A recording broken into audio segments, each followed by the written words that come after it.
दोस्तों नमस्कार। आशा है आप सभी अच्छे होंगे। आज को जो हमारा विषय है वो है नाखूनों के बारे में। नाखून, नेल्स। हम हमेशा बहुत ही लापरवाह रहते हैं। ज़्यादातर मेल्स, फीमेल्स अपने नाखूनों की बहुत अच्छी तरह से सेवा करती हैं। मेल्स को भी अपने नाखूनों का सेवन करना चाहिए। हमेशा उसकी देख रेख करनी चाहिए। नाखूनों के कई प्रकार के रोग हो सकते हैं, जो कि इस प्रकार हैं। नाखूनों की अंदर की ओर बढ़ जाना, यह रोग अधिकतर पैर के नाखूनों में होता है। यह रोग गलत साइज के जूते पहनने या कसे हुए जूते पहनने तथा अन्य नाखूनों पर चोट लगने की वजह से नाखूनों के, ज़्यादातर अंगूठे के नाखून को बहुत छोटा काटना या नाखून के किनारों पर के गोल करने के कारण होता है। इस रोग के होने के कारण नाखूनों में दर्द, सूजन तथा लाली आ जाती है। नाखून के तेज किनारे मांस में एक या दोनों तरफ घुस जाते हैं। यदि इस रोग का संक्रमण हो जाए तो दर्द बहुत तेज होने लगता है। नाखून के अंदरूनी सतह में पीप निकलने लगती है या फिर वहाँ पे पीप का बनना शुरू हो जाता है। नाखून के कोष में जलन होना, जब यह रोग हो जाता है तो नाखून के कोषों में दर्द होने के साथ साथ जलन भी होती है। कभी कभी तो ये जलन बहुत असहनीय हो जाती है। नाखून का टूटकर रूखा होना, यह रोग नाखून के ठीक प्रकार से सफाई न करने के कारण से होता है। किसी प्रकार से खरोच पड़ने के कारण भी हो सकता है। होम्योपैथी में इसकी बहुत सारी दवाइयाँ हैं। अगर आप चाहें तो होम्योपैथी को अपना सकते हैं।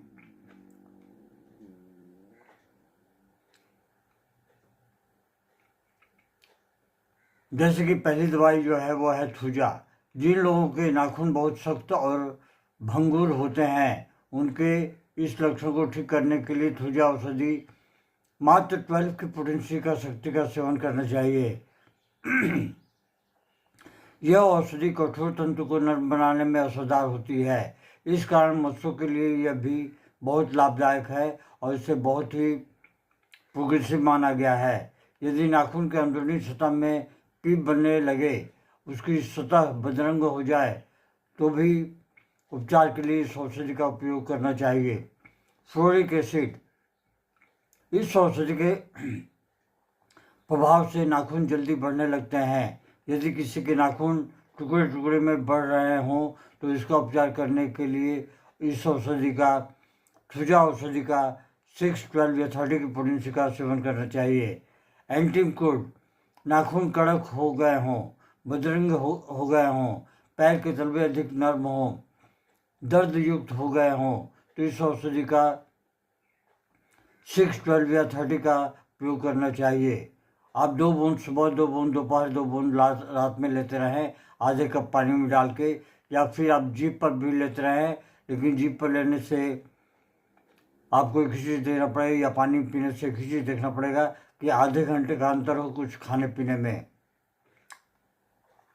अगर चोट लगने से नाखून फट जाते हैं और जल्दी ठीक ना हो, फटी हालत में ही बढ़ें तथा नाखून मोटा हो जाए तो इस औषधि का सेवन करना चाहिए।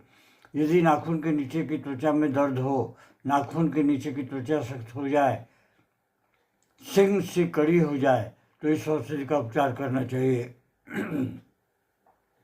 इस औषधि की मात्रा सप्ताह में एक बार उपयोग करना चाहिए। यदि नाखून मोटा हो गया हो तो इस औषधि की 12 की पोटेंसी का सेवन करें। माइरिस्टिका सेबीफेरा, नाखून की यह औषधि है। रोगी की उंगली में सूजन आ गई हो, उसमें पीप बन जाता है, इस रोगी को पेनेरिस या पेनेरिसियम भी कहते हैं। इस रोग को ठीक करने के लिए माइरिस्टिका सेबीफेरा औषधि की 12 की पोटेंसी का सेवन करें। अगली जो दवा है वो हमारी है एल्यूमिना। इस औषधि की 12 की पोटेंसी के द्वारा नाखून के कई प्रकार के रोगों को ठीक कर सकते हैं। यदि नाखून कड़क हो गई हो, अंगुलियों के सिरे में जख्म हो गया हो, दर्द हो रहा है, उंगली के ऊपर की त्वचा फट गई है, तो उपचार करने के लिए इस औषधि का प्रयोग करना चाहिए। इस औषधि का प्रयोग प्रति 6 घंटे पर करते रहें। 6, 12 या 30 की पोटेंसी में जो भी उपलब्ध हो दुकान में वो आप ले लें और उसे आप 6 घंटे पे लेते रहें। ग्रेफाइटिस, यदि नाखून सींग की तरह मोटी हो गई हो तो इस औषधि का प्रयोग 12 की पोटेंसी में करना चाहिए। साइलिसिया, नाखून के नीचे के भाग में सूजन आना, हाथ या पांव के नाखून मांस में अंदर धंस जाना आदि लक्षणों को ठीक करने के लिए साइलिसिया औषधि की 12 या 30 की पोटेंसी या फिर 200 की पोटेंसी को लेना चाहें तो आप 2 दिन या 3 दिन के अंदर से ले सकते हैं। नाखून कटवाने के समय अचानक नाखून टूट जाने या मुड़ जाने पर भी उपचार करने के लिए साइलिसिया औषधि बहुत ही कारगर सिद्ध होती है।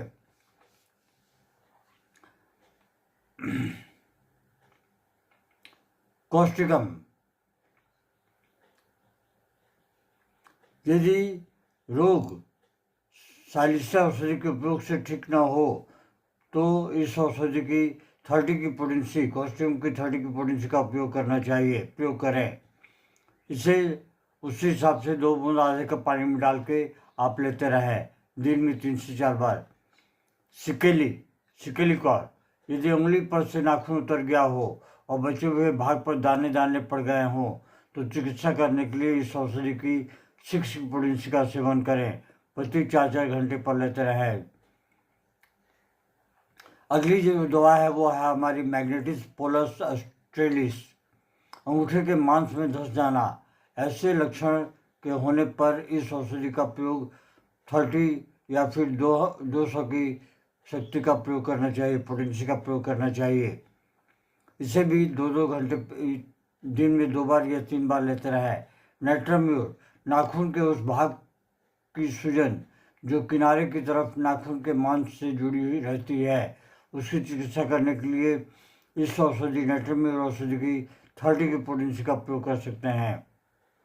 अगली जो दवा है वो है हमारी आर्सेनिक एल्बम, यदि नाखून फट गया हो तो उपचार करने के लिए इस औषधि की 6 की पोटेंसी का सेवन कर सकते हैं। इससे आपके नाखून जो है जुड़ भी आएंगे।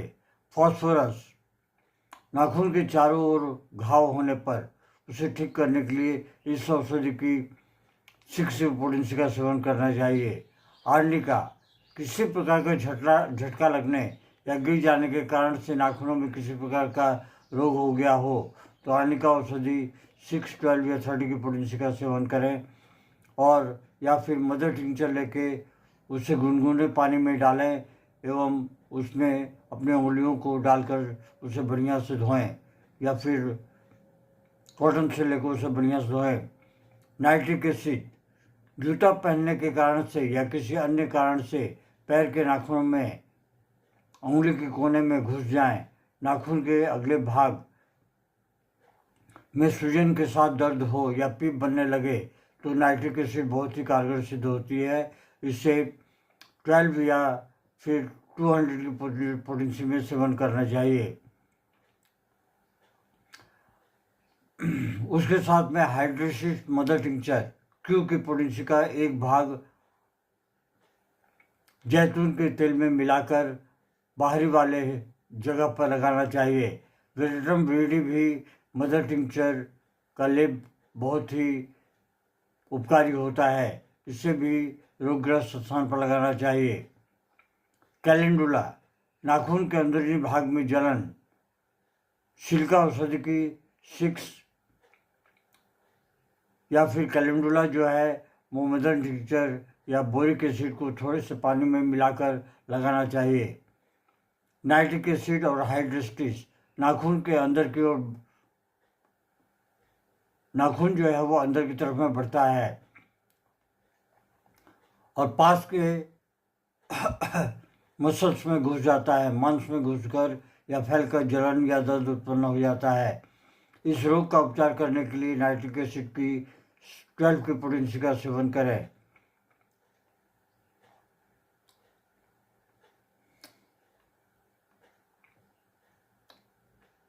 कुछ हिदायतें। गलत और कम नाप के जूते कभी नहीं पहने। स्त्रियों को ऊंची एड़ी के जूते व कसे मोजे नहीं पहनने चाहिए।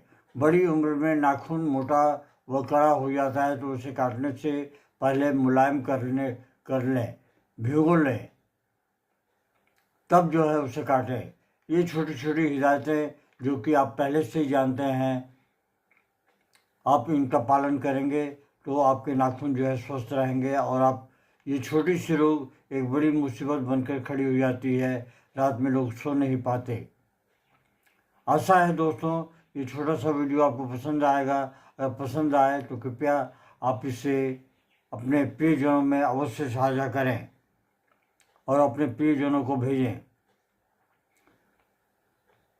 जय हिंद, नमस्कार। Long live homeopathy, long live Hahnemann.